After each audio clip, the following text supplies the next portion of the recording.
नमस्कार, मेरा नाम है बिलाल और मैं आप सभी का स्वागत करता हूं हमारी आज की एक और बहुत ही ज्यादा महत्वपूर्ण क्लास में।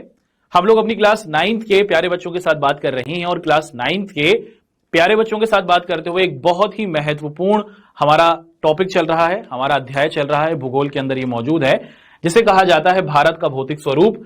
इसका लेक्चर नंबर 2 आप सभी के साथ अपनी आज की इस क्लास में मैं करने वाला हूं डिस्कस। और बहुत अच्छे तरीके से क्या करेंगे दोस्तों, हम लोग इस चैप्टर को आप सभी के सामने डिस्कस करते चलेंगे। इस चैप्टर का आज आप और हम लेक्चर नंबर 2 पढ़ने वाले हैं। इससे पहले अगर आपको याद होगा तो हमने इस चैप्टर के संदर्भ में बहुत ही महत्वपूर्ण बातों का डिस्कशन किया था। जैसे आप सभी को पता होगा कि हम लोगों ने शुरुआत कर दी थी किस चीज की, भारत के भौतिक स्वरूप के बारे में। भौतिक स्वरूप का मतलब क्या है? भौतिक स्वरूप का मतलब है कि भारत में आंतरिक तौर पर, अंदरूनी तौर पर हमें किस किस प्रकार के क्षेत्र दिखते हैं। अगर आप लोग देखें तो हमें कहां दिख जाता है बच्चों, आप देखें तो हमारा जो भारत के अंदर हमें पर्वत मिल जाते हैं, है ना, जिसे हम लोग पहाड़ भी कहते हैं। उसी के साथ साथ हम लोग देखें तो भारत के अंदर हमें मैदानी भाग भी दिखता है। उसी के साथ साथ देखें तो हमें भारत के अंदर रेगिस्तान भी दिखता है, पठार भी दिखते हैं और उत्तरी मैदानों के बारे में भी हम डिस्कशन कर जानते हैं। और हमें पता है कि भारत में द्वीप समूह भी है। अपनी पिछली क्लास के अंदर हम लोगों ने आप सभी के साथ ये डिस्कस किया था कि आखिर हिमालय बना कैसे, हिमालय ये जो हमारा पर्वत है इसकी बनावट कैसी है ये देखा था। और उसी के साथ साथ जो हमारे भारत के अंदर पाए जाने वाले उत्तरी मैदान है, या फिर आपके साथ में अगर कहूं कि जो हमारे गंगा के मैदान है, ये जो पूरा का पूरा इलाका है, इसकी बनावट के बारे में हम सभी ने डिस्कशन किया था। आज हम लोग आप सभी के साथ डिस्कशन करेंगे मुख्य तौर पर भारत के अंदर पाए जाने वाले जो हमारे पठार हैं, जिसे हम लोग प्रायद्वीपीय पठार कहते हैं, उसे जानेंगे। उसी के साथ साथ हम लोग आप सभी के साथ तटीय मैदानों के बारे में डिस्कशन करेंगे, द्वीप समूहों के बारे में डिस्कशन करेंगे, मरुस्थल के बारे में डिस्कशन करेंगे और आपके पेपर में अंदर पेपर से संबंधित जो आपके क्वेश्चन आंसर्स होते हैं इस चैप्टर से संबंधित, उनको भी आपके सामने रखेंगे। ठीक है, अब आप सभी के सामने सबसे पहला यही सवाल आ रहा होगा अधिकतर बच्चों के सामने कि सर प्रायद्वीप क्या होता है। देखो दोस्तों, प्रायद्वीप को समझने के लिए मैं आप सभी के सामने यहां पर भारत का मानचित्र रख रहा हूं। अगर आप लोग ध्यान से देखें तो ये जो पूरा का पूरा क्षेत्र यहां पर आपको दिख रहा है, अगर आप लोग ध्यान से इस पूरे के पूरे क्षेत्र को देखें दोस्तों, तो ये आपको 3 तरफ से पानी से घिरा हुआ दिखता है। इधर आप सभी को पता है दोस्तों अरब सागर है ना, और नीचे हमारे यहां पर दक्षिण में क्या है दोस्तों, यहां पर हमें हिंद महासागर दिखता है। और अगर मैं आपसे कहूं कि इस तरफ यानी कि पूर्व दिशा में हमें क्या दिखता है, यहां पर हमें दिखती है बंगाल की खाड़ी, है ना दोस्तों। जी हां, तो ये 3 क्षेत्र हमें दिख रहे हैं। ऐसा इलाका, एक ऐसा क्षेत्र जो आपको 3 तरफ से पानी से घिरा हुआ दिखता है। तो ये जो पूरा का पूरा क्षेत्र आप देख पा रहे हैं, एक तरफ से अरब सागर है, नीचे हिंद महासागर है और इधर बंगाल की खाड़ी है। इस पूरे के पूरे क्षेत्र को हम लोग किस नाम से पुकारते हैं दोस्तों? इस पूरे के पूरे क्षेत्र को हम लोग पठार कहते हैं। क्या कहते हैं? इस पूरे के पूरे क्षेत्र को हम लोग पठार, इस पूरे के पूरे क्षेत्र को हम लोग दोस्तों प्रायद्वीप के नाम से जानते हैं। क्या कहा जाता है? इसे हम लोग प्रायद्वीपीय पठार के नाम से पुकारते हैं, इसे प्रायद्वीपीय पठार कहा जा रहा है। तो हम लोग प्रायद्वीप को समझ चुके हैं। प्रायद्वीप का मतलब एक ऐसा इलाका जो 3 तरफ से पानी से घिरा होता है। तो भारत का ये जो पूरा का पूरा क्षेत्र है इसे हम लोग प्रायद्वीप कहते हैं। और यहां पर हमें अलग अलग प्रकार के पठार मिल जाते हैं। क्या होते हैं पठार देखेंगे, तटीय मैदानों के बारे में डिस्कशन करेंगे और उसी के साथ साथ द्वीप समूहों की कहानी को आप सभी के समक्ष रखेंगे। स्टार्ट करते हैं दोस्तों, और बहुत अच्छे तरीके से हम लोग आप सभी के साथ इन सभी बिंदुओं को डिस्कस करना जारी रखते हैं। सबसे पहले अगर आप लोग देखें, जो हमारे देश के अंदर अगर आप लोग प्रायद्वीपीय पठार को समझने की कोशिश करते हैं, है ना, प्रायद्वीपीय पठार का सबसे पहले प्रायद्वीप का मतलब क्या है कि ये जो पूरा का पूरा इलाका है जो 3 तरफ से पानी से घिरा हुआ है, इसे हम लोग प्रायद्वीप कहते हैं। और प्रायद्वीप के अंदर आप लोग देखें पठार का मतलब क्या होता है दोस्तों, एक ऐसा पहाड़ जिसकी आप क्या देखते हैं कि जिसकी जो चोटी होती है वो ऊपर से सपाट होती है। ध्यान से सुनिएगा, 2 प्रकार की मैंने यहां पर आपके सामने पहाड़ रख दिए। एक ऐसा पहाड़ जिसकी चोटी ऊपर से समतल है, सपाट है, उसको हम लोग पठार कहते हैं। एक ऐसा पहाड़ जिसकी जो चोटी है वो आपको कैसे दिख जाती है, एकदम आपको नुकीली दिखती है, उसको हम लोग पर्वत कहते हैं। पर्वत जैसे माउंट एवरेस्ट के अंदर आप लोग ऊपर एक चोंच से निकलते हुए देखते हैं तो उसे पर्वत कहा जाएगा। वहीं अगर आप देखें कि ये एक पहाड़ है, इसे ऊपर से आप लोग बिल्कुल समतल देख पा रहे हैं, इसको हम लोग किस नाम से पुकारेंगे? इसको हम लोग पठार कहेंगे। हमने पर्वत और पठार में अंतर समझ लिया है दोस्तों। हमारे देश के अंदर मुख्य तौर पर जो हमारे ये पठार हैं जो ऊपर से समतल हैं, ये हमें प्रायद्वीप के इलाकों में मिलते हैं। ये जो हमारा पूरा का पूरा प्रायद्वीपीय क्षेत्र है वहां पर मिलते हैं, है ना। और अगर आपको याद होगा जब हम लोगों ने आप सभी के साथ ये डिस्कशन किया था तो मुख्य तौर पर हमने ये देखा था कि हमारा ये जो पूरा का पूरा दक्षिण भारत का क्षेत्र है, आपको पता है ना कि जो हमारी पृथ्वी थी वो गोंडवाना भाग के अंतर्गत मौजूद थी। याद है आप सभी को, भूले तो नहीं है? जी हाँ, हम लोगों ने डिस्कशन किया था कि दुनिया आज के समय में जैसी है वैसी बनने से पहले आप देखते हैं कि यहां पर मुख्य तौर पर दो ही बड़ी स्थान हुआ करते थे। एक को लॉरेशिया कहा जाता था और दूसरे को गोंडवाना कहा जाता था। हम यहां पर देखते हैं मुख्य तौर पर जो हमारा प्यारा भारत देश है ये गोंडवाना क्षेत्र से अलग होकर हुआ है ना?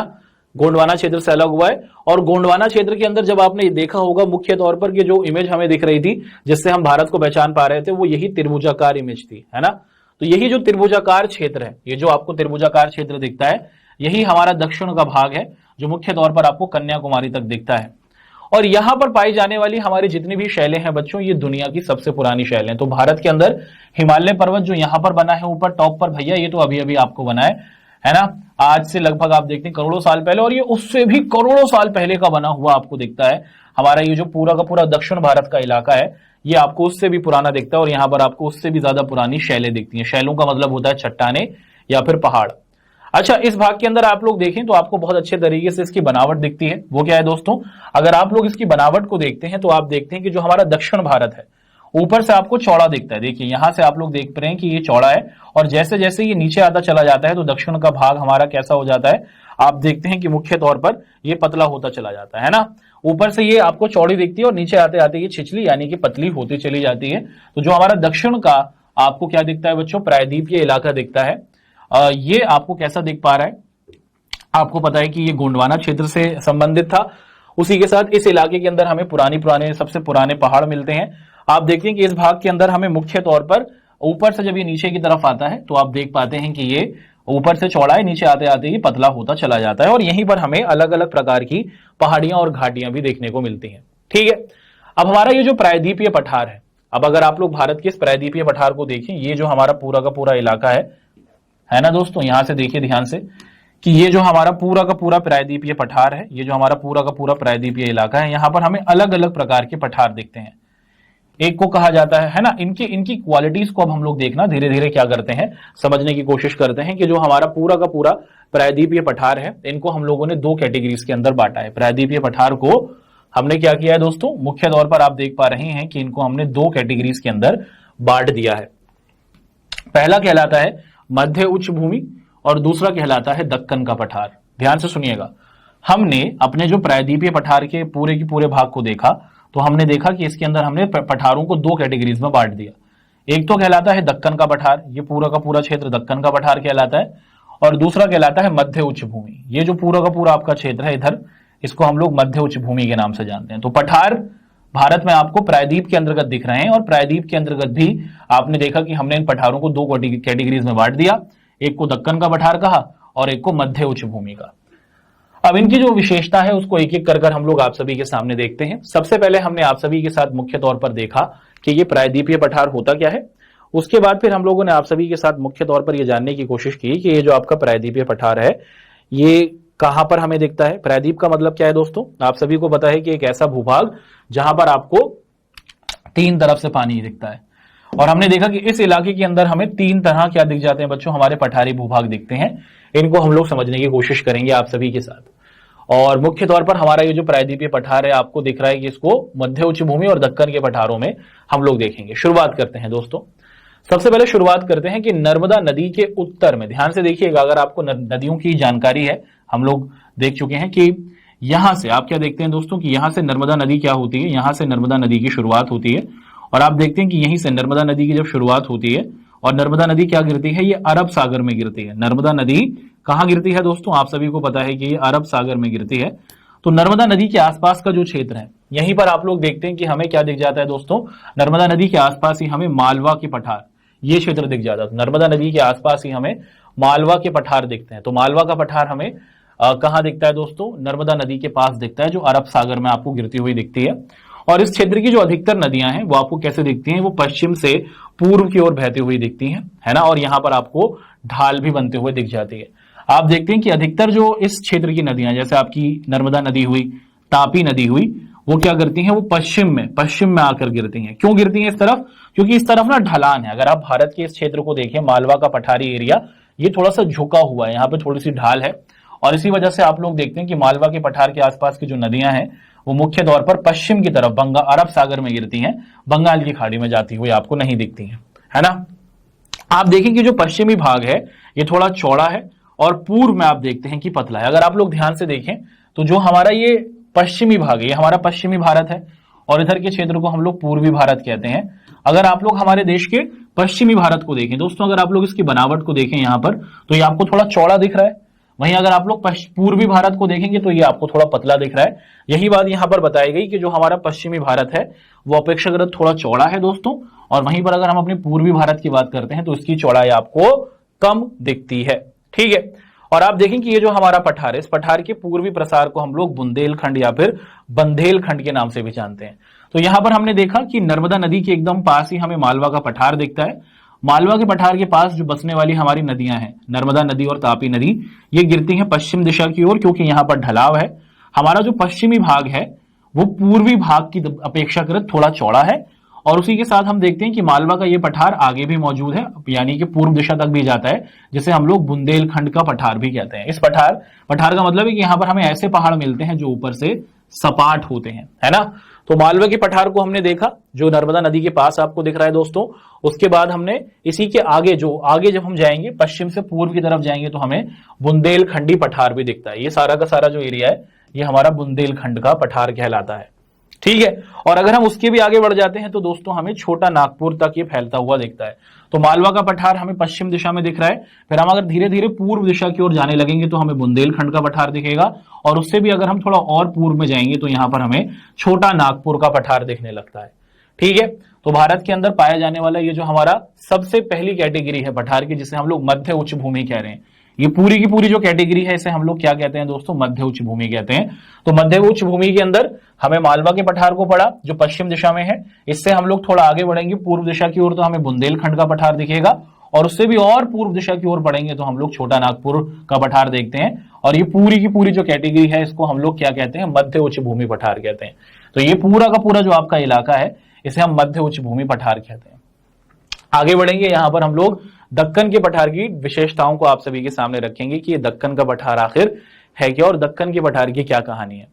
देखिए पीछे हमने ये देखा कि ये जो पूरा का पूरा क्षेत्र है दोस्तों इसको हम लोग मध्य उच्च भूमि कह रहे थे, जो मालवा के पठार पश्चिम दिशा से हमें दिखता है शुरू होते हुए, फिर धीरे धीरे हम पूर्व दिशा में जाते हैं तो हमें बुंदेलखंड और छोटा नागपुर यहां पर दिखता है। आगे बढ़ते हैं तो यहां पर हम लोग क्या देखते हैं दोस्तों कि नर्मदा नदी के दक्षिण में आपको क्या दिख जाता है, हमें एक और क्षेत्र दिखता है ना। नर्मदा नदी के पास हमें मालवा का पठार दिख रहा है और उसी के एकदम दक्षिण, यानी कि दक्षिण का मतलब क्या होता है, नीचे, ये दक्षिण कहलाता है। दक्षिण का मतलब क्या होता है कि अगर मैं हमेशा कहूं कि दक्षिण में आओ, इसका मतलब आपको नीचे की तरफ, है ना, नीचे की तरफ आना होगा। ये उत्तर है दोस्तों, है ना, ये आपको उत्तर दिशा दिख रही है। तो अगर मैं कह रहा हूं नर्मदा नदी ये बह रही है, नर्मदा का दक्षिण का एरिया यानी कि नर्मदा नदी के नीचे, तो नर्मदा नदी की एकदम, ये हमारी नर्मदा नदी बह रही है, नर्मदा नदी के नीचे ही ये जो सारा का सारा क्षेत्र है दोस्तों, इसको हम लोग किस नाम से जानते हैं, इस पूरे के पूरे क्षेत्र को हम लोग मुख्य तौर पर पुकारते हैं किस नाम से, ये जो पूरा का पूरा आपका क्षेत्र है यही कहलाता है दक्कन का पठार। त्रिभुजाकार क्षेत्र है, जी हाँ, एक त्रिभुजाकार क्षेत्र आपको दिख रहा है नर्मदा नदी के एकदम नीचे, जो आपको त्रिभुजाकार क्षेत्र दिख रहा है इसी को हम लोग दक्कन के पठार के नाम से जानते हैं। और आप देखते हैं कि मुख्य तौर पर यहां पर आपको सतपुरा श्रृंखला और उत्तर पश्चिम में आपको अरावली पहाड़ियां दिखती हैं, है ना। अगर आप देखें कि इस क्षेत्र के अंदर यहां पर अगर आप लोग देखें तो उत्तरी भाग में, त्रिभुजाकार क्षेत्र के अगर आप लोग उत्तरी भाग में देखें यानी कि जो इसकी शुरुआत होती है वहां पर हमें सतपुड़ा की पहाड़ियां दिखती हैं, सतपुड़ा श्रृंखला दिखती है। और इसके उत्तर पश्चिम में यानी कि इस तरफ हमें क्या दिखता है दोस्तों, इस क्षेत्र में हमें मुख्य तौर पर त्रिभुजाकार क्षेत्र के पश्चिम हो गया ये, है ना। तो ये जो हमारा प्रायद्वीपीय पठार है इसके अगर आप देखें इस तरफ, यहां पर हमें पश्चिम क्षेत्र में अरावली की पहाड़ियां दिख जाती हैं, अरावली की पहाड़ियां दिखती हैं, है ना। और यहां पर अगर हम लोग डिस्कस करते चलें कि इसके पूर्वी भाग में, पूर्वी भाग का मतलब है कि इस तरफ ये जो हमारा पूर्वी क्षेत्र है ना दोस्तों, इस पूर्वी भाग के अंदर हमें क्या दिख जाता है, हमें महादेव, केमर की पहाड़ियां और मैकाले श्रृंखला दिखती है। इसको और अच्छे तरीके से देखने की कोशिश करते हैं, है ना। चलिए ध्यान से, अब तक हमने ये देखा कि भारत के अंदर हमें दो प्रकार के पठार दिखते हैं, एक मध्य उच्च भूमि पठार है जो मालवा का पठार से शुरू होता है, फिर धीरे धीरे जब हम पूर्व में जाते हैं तो बुंदेलखंड का पठार और छोटा नागपुर का पठार बन जाता है, और दक्कन का पठार यानी कि जो हमारा ये त्रिभुजाकार प्रायद्वीपीय क्षेत्र है यहां पर हमें दिखता है, ये पूरा का पूरा आपका दक्कन का पठार है जो नर्मदा नदी के दक्षिण में आपको दिखता है। और इसके उत्तर पश्चिम में अगर आपने देखा तो हमें अरावली पहाड़ियां दिखी हैं। अब आगे बढ़ते हैं दोस्तों, और यहां पर हम लोग देखते हैं कि जो दक्कन का पठार है ना, ये आपको कैसा दिखता है, इसके अंदर आपको ढाल दिख जाता है है ना। इसके अंदर आप थोड़ा ढलाव देखते हैं। अगर आप ध्यान से देखें कि ये जो हमारा पूरा का पूरा प्रायद्वीपीय भाग है, ये थोड़ा सा आपको चपटा होता हुआ दिख रहा है, त्रिभुजाकार बनता हुआ दिखता है। तो इसी वजह से आप देखते हैं कि यहां पर आपको ढलाव दिख जाता है। इस क्षेत्र के अंदर, दक्कन के पठार के अंदर आपको कहीं ना कहीं ढलाव दिखता है। अगर हम लोग देखें कि पूर्वोत्तर में, ये जो हमारा पूर्वोत्तर राज्य है, ये है ना, यहां पर भी आप लोग देखते हैं कि हमें पठार मिल जाते हैं, पठारी एरिया, जिसे हम लोग कार्बी, एलोंग और उत्तरी कचर पहाड़ियों तक ये आपको फैलते हुए दिखता है। तो भारत का पठारी एरिया आपको मध्य उच्च भूमि में और दक्कन के पठार में तो दिखता ही है, उसी के साथ साथ जो हमारा उत्तर पूर्व का राज्य है वहां पर भी हमें क्या दिख जाता है, कचार की पहाड़ियों और एंगलोंग की पहाड़ियों तक ये आपको फैलते हुए दिखता है। और यहां पर आप लोग देखते हैं कि यहां पर हमें अलग अलग प्रकार की जो हमारी श्रृंखलाएं होती है, श्रृंखला का मतलब एक से ज्यादा जो आपके पहाड़ होते हैं वो हमें दिख जाते हैं, खासो, गारो, है ना, और जानतिया। अगर आप उत्तर पूर्व के अंदर जाएंगे तो यहां पर आपको अलग अलग प्रकार की पहाड़ियां दिख जाती हैं, जिनको हम लोग खासो गारी की पहाड़ियां कह रहे हैं। सबसे पहले हमने आप सभी के साथ मुख्य तौर पर यह देखा कि भारत के अंदर जो हमारा प्रायद्वीपीय पठार है ये दो प्रकार से दिखता है आपको। एक को कहा गया मध्य उच्च भूमि, इस क्षेत्र को। दूसरा हमने कहा दक्कन का पठार, इस क्षेत्र को। दक्कन का पठार त्रिभुजाकार क्षेत्र में है, मध्य उच्च भूमि हमारे मध्य भारत में है। और एक और हमारा पठारी क्षेत्र हमें दिखता है जो शिलोंग के आसपास हमें दिख रहा है और मेघालय के आसपास दिख रहा है। और यहाँ पर हमें किस प्रकार की क्या दिख रही है बच्चों, पहाड़ियां दिख रही हैं, बहुत सारी श्रृंखलाएं दिख रही हैं। इन श्रृंखलाओं को कहा जाता है खासो, गारे और जानतिया। ठीक है, तो अभी तक हमने भारत के अंदर जो हमारा पठारी क्षेत्र है, जैसे हम लोग मध्य उच्च भूमि और उसी के साथ साथ हम लोग इसे दक्कन का पठार कह रहे हैं, उसके बारे में देखा और उसकी बनावटों को और उसकी विशेषताओं को जाना। अब दक्कन के पठार से आप सभी को लेकर चलेंगे आगे और यहां पर हम लोग आप सभी के समक्ष पूर्वी घाट की कहानी को डिस्कस करेंगे। किसको डिस्कस करेंगे दोस्तों? अब यहां पर हम लोग आप सभी के साथ पूर्वी घाट की जो बनावट है उसको समझने की कोशिश करते हैं। अगर आप लोग देखें कि जो हमारा पूरा का पूरा भारत है ना, अगर आप लोग ध्यान से देखें दोस्तों कि ये, अगर आप लोग हमारे प्यारे भारत के मानचित्र को देखते हैं, मैं आपको शुरुआत में दिखाना चाहूंगा। अगर आप लोग पूरे भारत के मानचित्र को बिल्कुल ध्यान से देखें, इधर को हम लोग क्या कहते हैं, इसको हम लोग उत्तर दिशा कहते हैं, इस दिशा को हम लोग पश्चिम दिशा कहते हैं, और इधर की दिशा को हम लोग क्या कहते हैं दोस्तों, पूर्व कहते हैं, और नीचे वाले भाग को हम लोग दक्षिण भाग कहते हैं। अब ध्यान से देखिएगा, अब तक हमने हिमालय के बारे में पढ़ लिया है, मैदानी भाग के बारे में पढ़ लिया है, और यहां पर पाया जाने वाला जो आपका पठारी भाग है ना, ये पूरा का पूरा जो पठार है, मध्य उच्च भूमि और दक्कन का पठार, उसको देखा। अब आप देखते हैं कि हमारा ना समुद्र का किनारा भी है ना, हमारे समुद्र के किनारे भी हैं, और इनके बारे में हम लोग देखेंगे। ये जो हमारा क्या है दोस्तों, ये पूरा का पूरा क्षेत्र हमारा समुद्री किनारा कहलाता है। तो जो क्षेत्र पश्चिम दिशा में पड़ता है उसे हम लोग पश्चिम घाट के नाम से जानते हैं। जो हमारा समुद्र का किनारा पश्चिम दिशा में है तो उसे हम पश्चिमी घाट कहते हैं, और जो समुद्र का किनारा हमारा पूर्वी दिशा में है उसको हम लोग पूर्वी घाट कहते हैं। यही हम आपको बताना चाह रहे थे, है ना दोस्तों। तो अब यहां पर हम लोग उसको डिस्कस कर लेते हैं कि मुख्य तौर पर अगर आप लोग देखें कि पूर्वी घाट का मतलब क्या है, चलिए आपको दिखाते हैं। पूर्वी घाट का मतलब है कि ये आपकी उत्तर दिशा है और ये आपकी पूर्व दिशा है।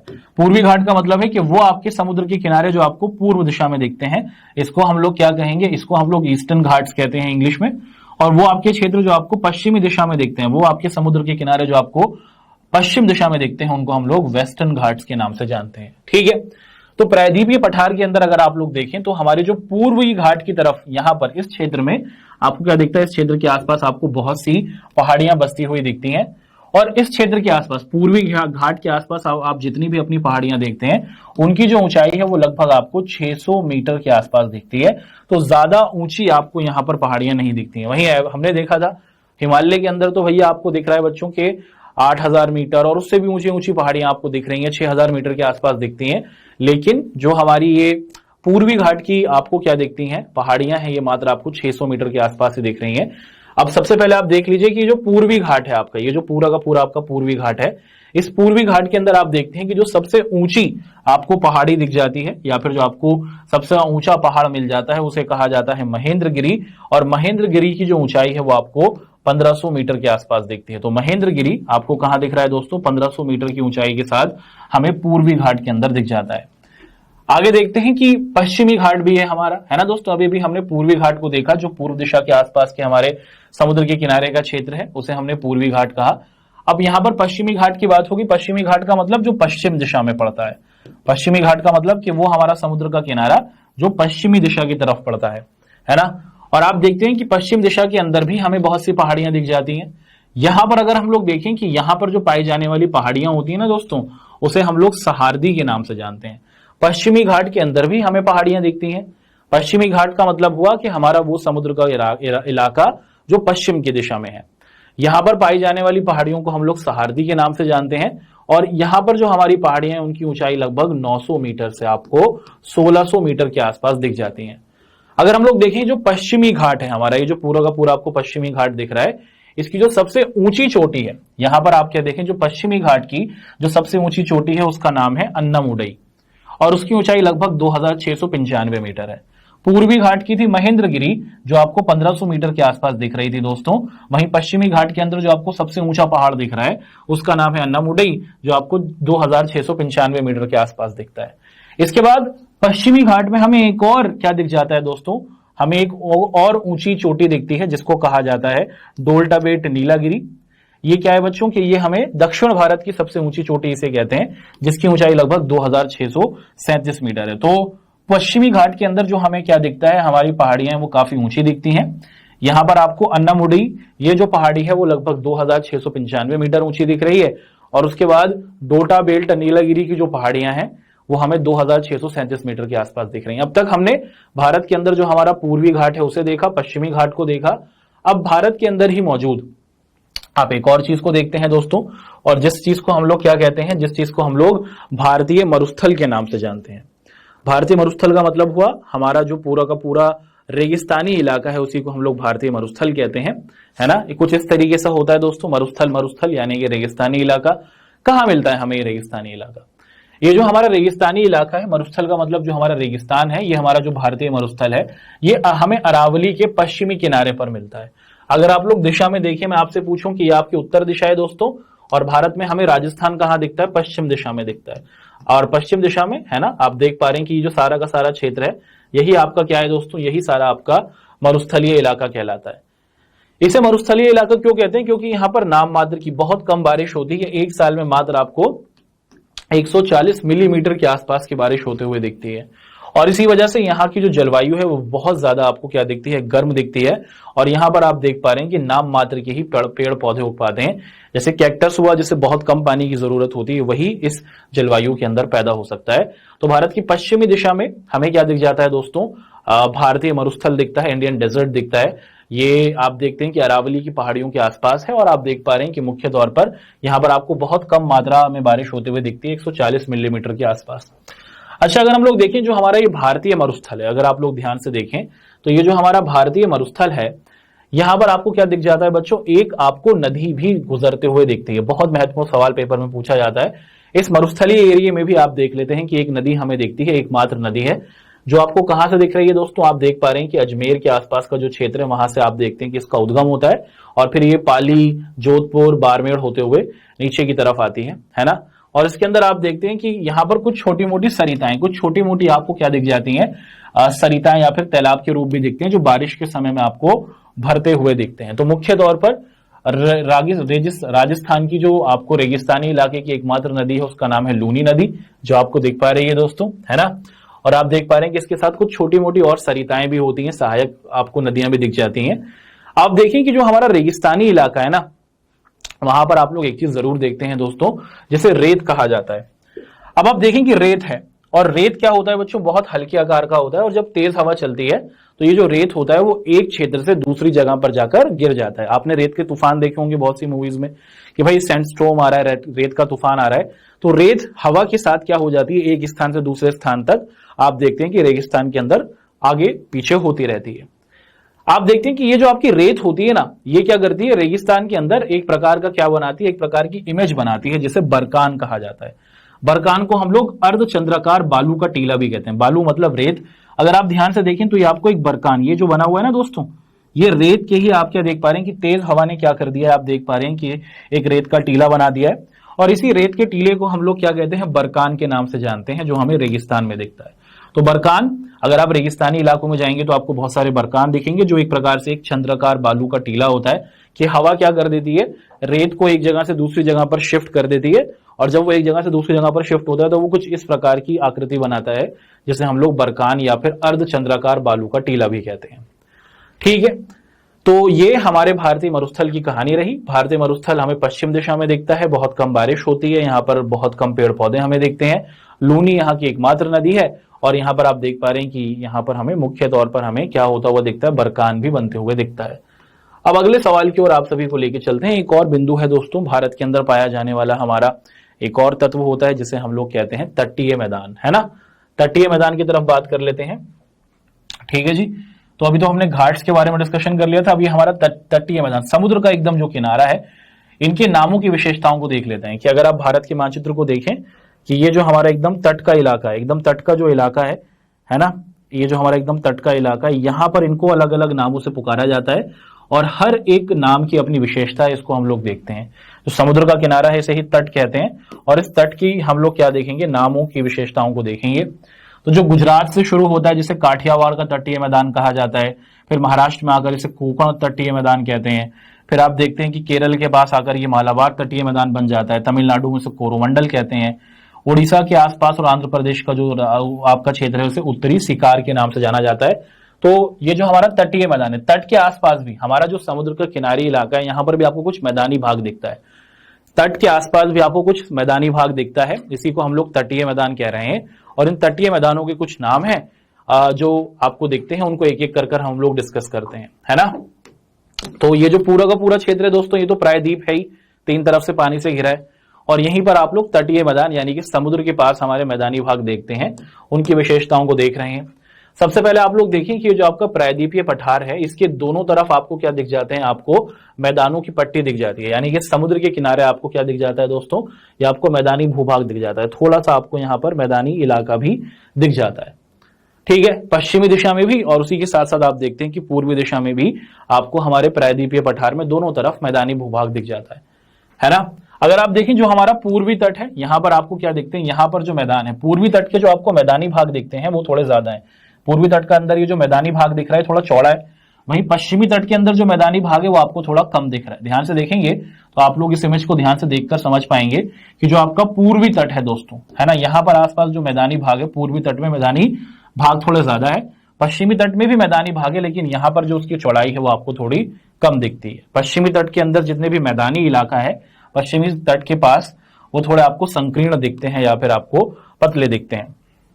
पूर्वी तटीय क्षेत्र में अगर आप लोग देखें, ध्यान से देखते हैं कि अगर हम लोग पूर्वी तटीय क्षेत्र की बात करें तो पूर्वी तटीय क्षेत्र के अंदर अगर आप लोग देखें कि उड़ीसा से लेकर जो आंध्र प्रदेश तक है ना, कि पूर्वी तटीय क्षेत्र का जो आपका उड़ीसा से लेकर आंध्र प्रदेश तक का ये जो सारा का सारा भूभाग है, इसे हम लोग क्या कहते हैं, इसे हम लोग उत्तरी सरकार के नाम से पुकारा जाता है या फिर इसे उत्तरी सरकार भी कहा जाता है। ध्यान से सुनिएगा, पूर्वी तटीय मैदान मतलब कि जो हमारी पूर्व दिशा है, इसमें यहां पर पाए जाने वाले जो हमारे मैदानी भूभाग हैं, तट के आसपास जो हमारे पूर्व दिशा में पाए जाने वाले जो हमारे मैदानी भाग हैं, जो हमें उड़ीसा से शुरू होते हुए आंध्र प्रदेश तक दिखता है, इसे हम लोग क्या कहते हैं बच्चों, इस भूभाग को हम लोग उत्तरी सिकार के नाम से जानते हैं। आगे बढ़ते हैं, वहीं अगर हम लोग बढ़ते हैं पश्चिमी तट की तरफ, तो अगर हम लोग अपने पश्चिमी तट को देखें, ये हमारा पश्चिमी तट है ना। तो पूर्वी तट की शुरुआत कैसे होती है, पूर्वी तटीय मैदान की शुरुआत होती है उत्तरी सरकार से या फिर उत्तरी सरकार से, जो आपको उड़ीसा से आंध्र प्रदेश तक आते हुए दिख जाता है।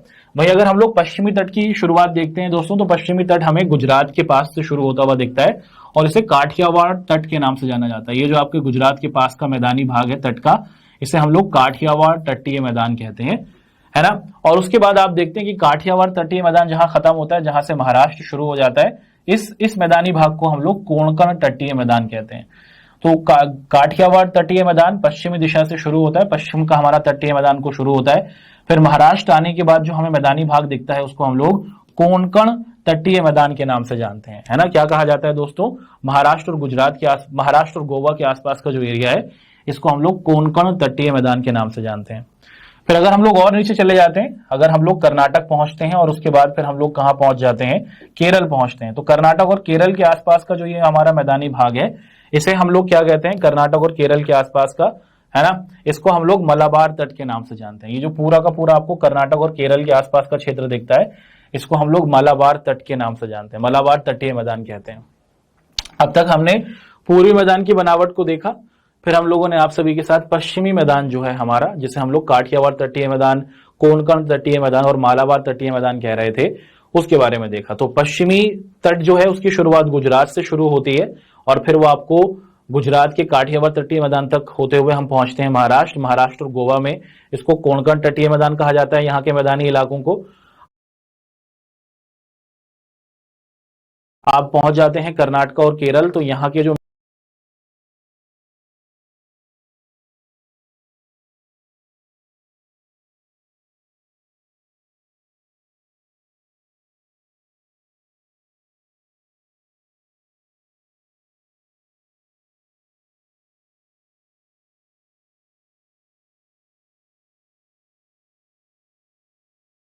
मैदानी भाग है उनको मालाबार तटीय मैदान कहा जाता है।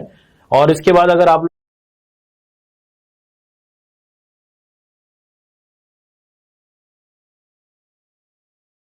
लोग देखें कि जो हमारा तमिलनाडु के आसपास का क्षेत्र है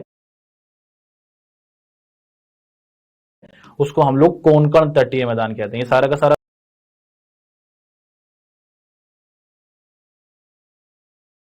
तमिलनाडु है, इसके आसपास के क्षेत्र को हम लोग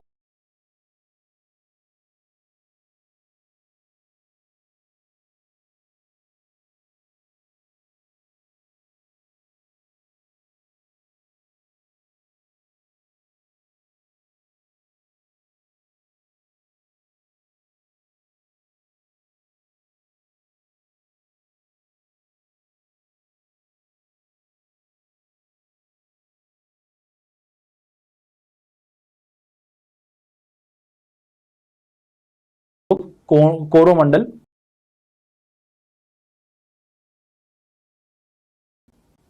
तटीय मैदान कहते हैं। तो जो भारत का समुद्र के आसपास के जो हमारे मैदानी भूभाग हैं उनको किस नाम से पुकारा जाता है, उनको हमने देखा। काठियावाड़ तटीय मैदान,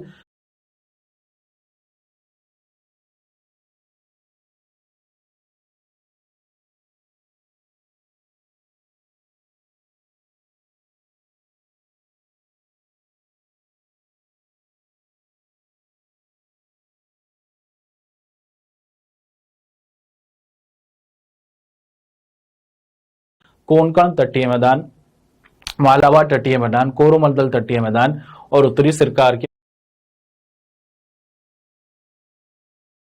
मैदानों के बारे में हमने डिस्कशन किया। आगे बढ़ते हैं दोस्तों। भारत के अंदर हमें एक और चीज दिख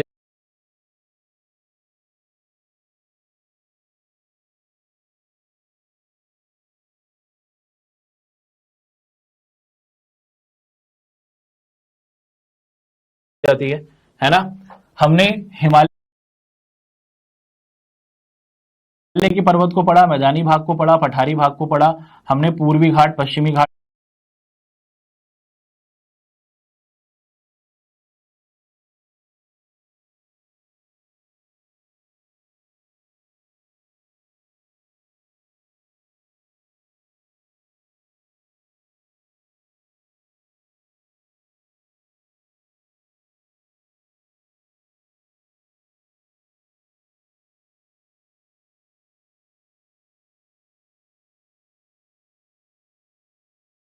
को पढ़ा, तटीय मैदानों को पढ़ा। अब भारत के अंदर आप द्वीप समूह को भी देख लेते हैं। द्वीप समूह का मतलब जो एक ऐसा भाग जो चारों तरफ से पानी से घिरा होता है, एक ऐसी जमीन जो चारों तरफ से पानी से घिरी होती है। जैसे हमारा अंडमान निकोबार आइलैंड चारों तरफ से पानी में है, लक्षद्वीप चारों तरफ से पानी में है। एक ऐसी जमीन जो चारों तरफ से पानी से घिरी होती है, इसे हम लोग द्वीप समूह कहते हैं या फिर द्वीप कहते हैं। और भारत में शुरुआत करेंगे लक्षद्वीप से। लक्षद्वीप जो है बच्चों वो कौन से सागर में, अगर मैं आपसे पूछूं लक्षद्वीप हमें कहां दिखता है, बंगाल की खाड़ी में दिखता है या फिर अरब सागर में दिखता है? अब तो इतना आपको पता ही चल गया है कि जो आपका लक्षद्वीप है वो आपको अरब सागर के अंदर दिखता है। और एक द्वीप नहीं है, बहुत सारे द्वीपों का समूह है। लक्षद्वीप का मतलब क्या है कि बहुत सारे आइलैंड्स को मिलाकर, बहुत सारे द्वीपों को मिलाकर हमने लक्षद्वीप को बनाया है। इसका जो आप क्षेत्रफल देखते हैं वो आपको 32 वर्ग किलोमीटर के आसपास दिखता है। 32 वर्ग किलोमीटर के आसपास आप देख पा रहे हैं कि पूरा का पूरा लक्षद्वीप है।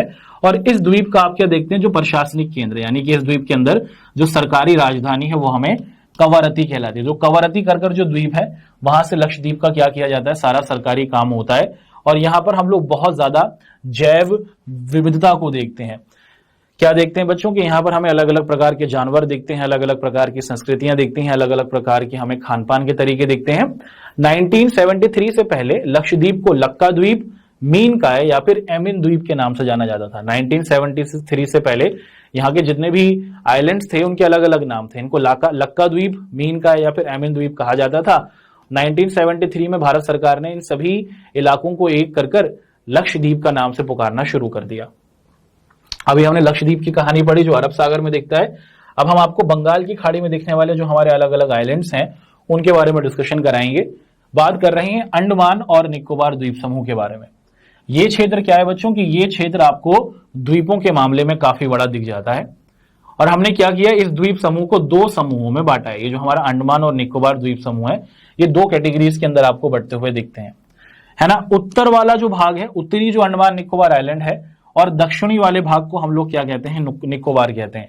तो अगर आप लोग ध्यान से देखें कि अगर हम अंडमान और निकोबार कह रहे हैं तो ये जो उत्तरी और उसी के साथ साथ दक्षिणी भाग है इसे निकोबार कहा जाता है। उत्तरी और दक्षिणी जो भाग है ये निकोबार कहलाएगा, और अंडमान क्या कहलाता है आपका, पश्चिमी और पूर्वी भाग।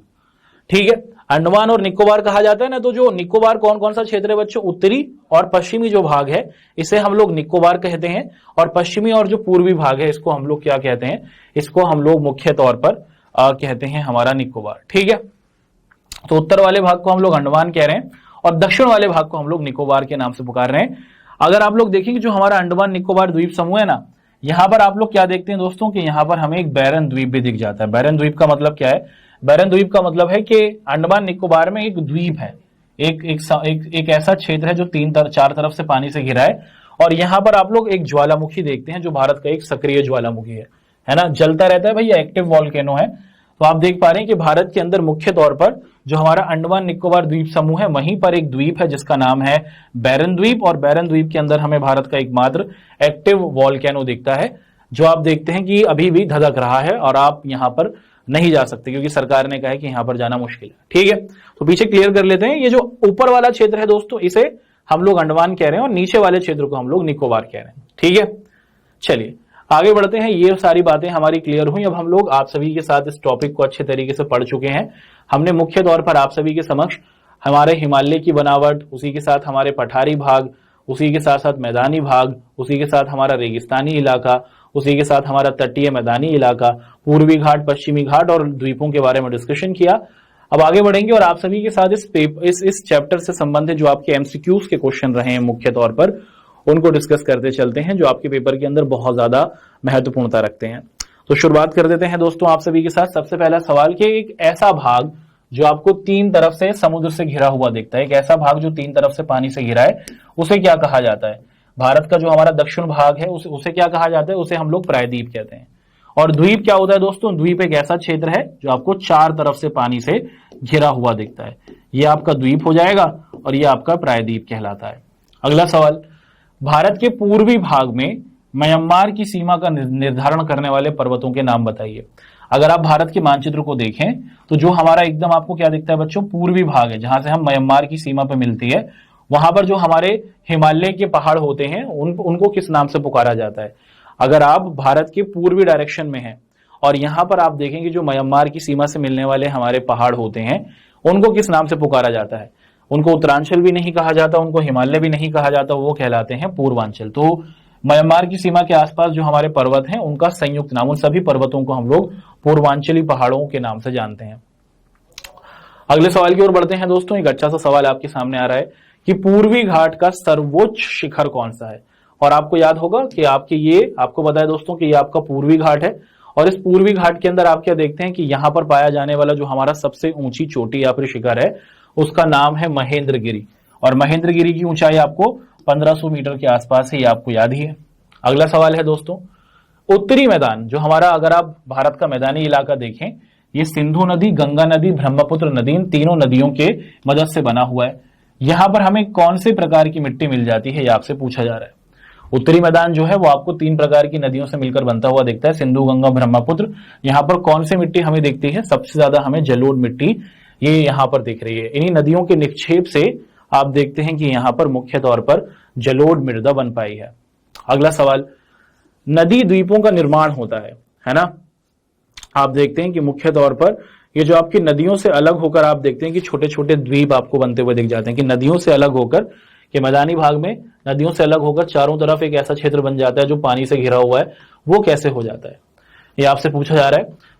तो आप देखते हैं कि मुख्य तौर पर कि नदियों के निचले भाग में ढाल कम हो जाने की वजह से, कि भैया आप देखते हैं कि ढाल काफी कम है नदी के निचले भाग में, तो उस वजह से पानी ठहर जाता है किसी गड्ढे के अंदर, और वहीं पर आप देखते हैं कि गाद जमा होने की वजह से नदी द्वीपों का निर्माण आप होते हुए देखते हैं। तो ऑप्शन आप देख पा रहे हैं कि आपका ए और बी, ठीक है जी। हाँ, आपका क्या दिखता है बच्चों, यहां पर आपका मुख्य तौर पर ऑप्शन ए और बी ही सही होगा, है ना, ऑप्शन ए और बी के मुख्य तौर पर आप देख पा रहे हैं कि नदी के, हाँ, ऑप्शन ए और सी आपका बिल्कुल सही होगा। तो इसको हम लोग सही करते हैं। यहां पर हमें क्या करना होगा, आपका ये जो ऑप्शन ए और यहां पर हमें ऑप्शन सी लिखना होगा, ए और सी सही है। कि नदी द्वीपों का निर्माण कैसे होता है, कि आपकी नदी बह रही है और नदी के बहने की वजह से आप देखते हैं कि नदी के आसपास कुछ क्षेत्र पर आप देखते हैं कि ढाल होने की वजह से गड्ढा बन गया, और यहीं पर आप देखते हैं कि गाद जमा हो जाती है, कीचड़ जमा हो जाती है, तो इसी से हम नदी द्वीपों का निर्माण होते हुए देखते हैं। तो ए और आप देख पा रहे हैं कि सी, ये आपका बिल्कुल सही ऑप्शन है।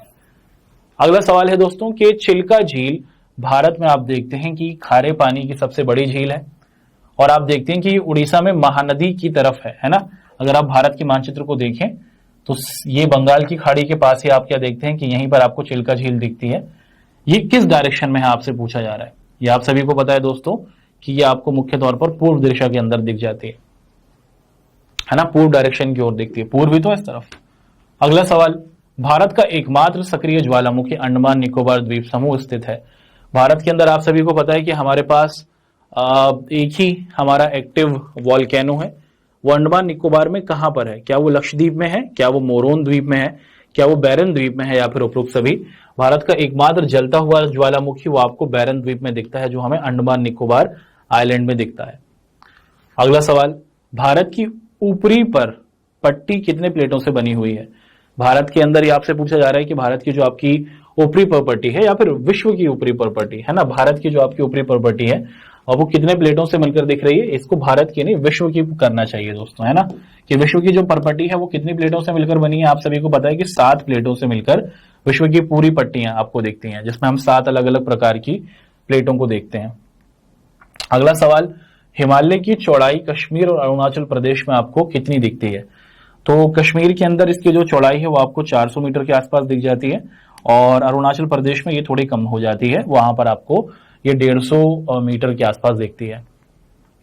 हिमालय का जो सबसे उत्तरी भाग है वहां पर आप लोग क्या कहलाते हैं, वहां पर आप देख पा रहे हैं कि जो हिमालय कहलाता है ना। हिमालय का जो सबसे उत्तरी भाग है, उत्तरी मतलब जो सबसे ऊपरी भाग है, जिसे हम लोग महान हिमालय भी कहते हैं, यहाँ पर आपको सतत श्रृंखला दिखती है, यानी कि साल के 12 महीने आपको बर्फ दिखती है। और यहाँ पर जो पाई जाने वाली आपकी पहाड़ है उनकी अधिकतम ऊंचाई, औसतन ऊंचाई आपको कितनी दिख जाती है, ये आपसे पूछा जा रहा है। तो इस क्षेत्र के अंदर पाई जाने वाली जो आपकी अधिकतर पहाड़ हैं जो उनकी ऊंचाई है वो आपको 6000 मीटर के आसपास दिख जाती है। इससे बड़े भी हैं, लेकिन अधिकतर जो है वो 6000 मीटर के आसपास ही आपको दिख जाते हैं। सबसे ऊपरी जो भाग है जिसे हम लोग महान हिमालय कहते हैं, वहां पर आपको इनकी ऊंचाई 6000 मीटर के आसपास दिखती है। कंचनजंगा जो आपको भारत के अंदर स्थित है, इसकी ऊंचाई आपको कितनी दिखती है, ये आपसे पूछा जा रहा है। 8448, 81072, 8598 या फिर 8848। तो आप देख पा रहे हैं कि कंचनजंगा जो आपको भारत की एक सबसे ऊंची पहाड़ी दिखती है, इसकी ऊंचाई आपको 8172 दिखती है, जो सिक्किम के अंदर है।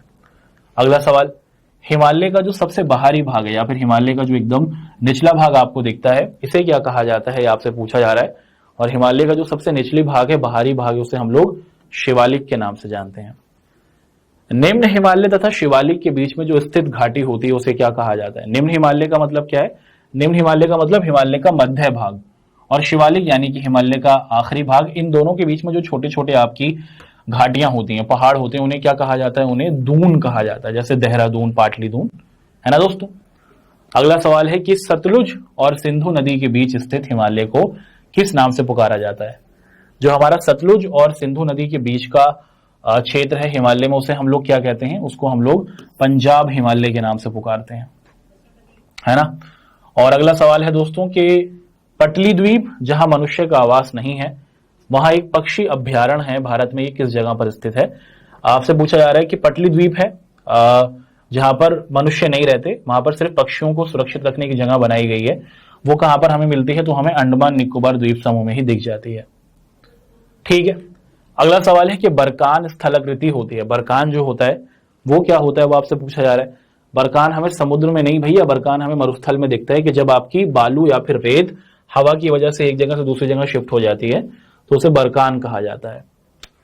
लक्षद्वीप को पहले किस नाम से पुकारा जाता था? तो 1973 से पहले इसके 3 नाम थे, लक्का द्वीप, मीनकाय और एमन द्वीप। इसका मतलब तीनों ही कथन बिल्कुल सही है, ऑप्शन डी। अगला सवाल, कश्मीर की घाटी आप क्या देखते हैं कि वहां पर कांगड़ा एवं कुल्लू घाटी स्थित है। कश्मीर के अंदर आप देखें कि वहां पर आपको क्या दिखता है दोस्तों? मुख्य तौर पर हमें दिखता है कांगड़ा और कुल्लू। ये कहां पर है? ये हमें मध्य हिमालय के अंदर दिखता है। मध्य हिमालय का मतलब क्या है कि मुख्य तौर पर जो हमारा मिडिल पार्ट है, हिमालय का जो बीच का भाग है, वहां पर हमें दिखता है। महान हिमालय में तो बहुत ऊंची ऊंची पहाड़ियां हैं, शिवालिक एकदम नीचे की तरफ है, और आप देखते हैं कि मध्य हिमालय के अंदर हमें कांगड़ा और कुल्लू की घाटियां दिखती हैं। नदी मैदान के संदर्भ में दोआब का मतलब क्या होता है? दोआब का मतलब है कि आपकी 2 नदियां बह रही हैं, है ना, 2 नदियां बह रही हैं और 2 नदी के बीच में जो आपकी जमीन होती है, इसी को हम लोग क्या कहेंगे? इसी को हम लोग दोआब कहते हैं। 2 नदियों के बीच का जो भाग या फिर क्षेत्र होता है उसी को हम लोग दोआब कहते हैं। पंजाब के मैदान का निर्माण किन नदियों से हुआ है? पंजाब जो है वो आपको 5 नदियों के मेल से बनती हुई दिखती है ना, सिंधु, झेलम, चिनाब, रावी, व्यास और सतलुज। तो आपको देख पा रहा है कि सिंधु तो इसमें बड़ी नदी है और उसके साथ झेलम, चिनाब, रावी, व्यास और सतलुज ये नदियां इसमें और सहायक हो जाती हैं। तो इन सभी के मिश्रण से आप देखते हैं कि पंजाब का जो मैदानी भाग है वो विकसित हुआ है। भारत का उत्तरी भाग किन नदियों प्रणालियों से बना है? भारत का जो हमारा उत्तरी भाग है वो आपको सिंधु, गंगा और ब्रह्मपुत्र, इन 3 नदियों की निक्षेपों से मिलकर बनते हुए दिखता है। अगला सवाल, निम्न हिमालय और शिवालिक के बीच जो आप लंबवत घाटियां देखते हैं उनको हम लोग दून कहते हैं। इसको हमने अभी भी डिस्कस किया। भारतीय प्लेट जो है, जो गोंडवाना क्षेत्र से अलग हो गई थी, आप सभी को पता है, और फिर ये दक्षिण से बहती हुई आपको क्या मिलता है? ऊपर आती है और ये यूरेशियन प्लेट की टक्कर में आ जाती है। इससे क्या हुआ, है ना? इससे आप देखते हैं कि इससे हिमालय पर्वत का आप देखते हैं कि निर्मित हुआ। क्या ये उपरोक्त कथन सही है? और केवल ऑप्शन 2 सही है ना? 2 कथन यहाँ पर रखे गए, ये कथन 1 है, ये कथन 2 है। आपसे पूछा जा रहा है कि दोनों कथन सही है? जी हाँ, आप देखते हैं कि वो कथन 1, कथन 2 दोनों ही सही है। भारतीय प्लेट गोंडवाना क्षेत्र से अलग होकर आपको दिखता है कि आगे की तरफ बढ़ती चली जाती है और उसके बाद आप देखते हैं कि भारतीय प्लेट यूरेशियन प्लेट की टक्कर से ही हिमालय पर्वत का निर्माण हुआ। तो ये हमारी आज की क्लास है और आगे बढ़ते हैं दोस्तों। अब हम लोग आप सभी के सामने डिस्कस करते हैं कि हमने क्या पढ़ा। हमने प्रायद्वीपीय पठारों के बारे में पढ़ा, हमने तटीय मैदानों के बारे में पढ़ा और हमने द्वीप समूहों के बारे में पढ़ा, और उसके बाद फिर आपके साथ हमने कुछ महत्वपूर्ण सवालों को भी डिस्कस किया।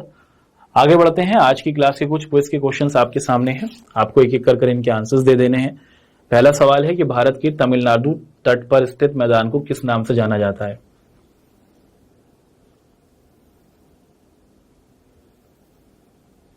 बढ़ते हैं आगे। अगला सवाल, लक्काद्वीप, मीनकाय एवं एमन द्वीप को साल 1971 से पहले किस नाम से जाना जाता था, है ना?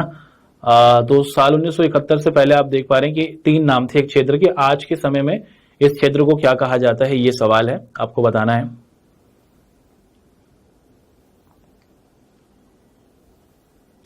अगला सवाल, भारत की एकमात्र सक्रिय ज्वालामुखी हमें किस द्वीप में दिख जाती है? इसका आंसर आपको प्रस्तुत करना है। बढ़ते हैं आगे। लूनी नदी कहां पर बहती है, यह आपको बताना है।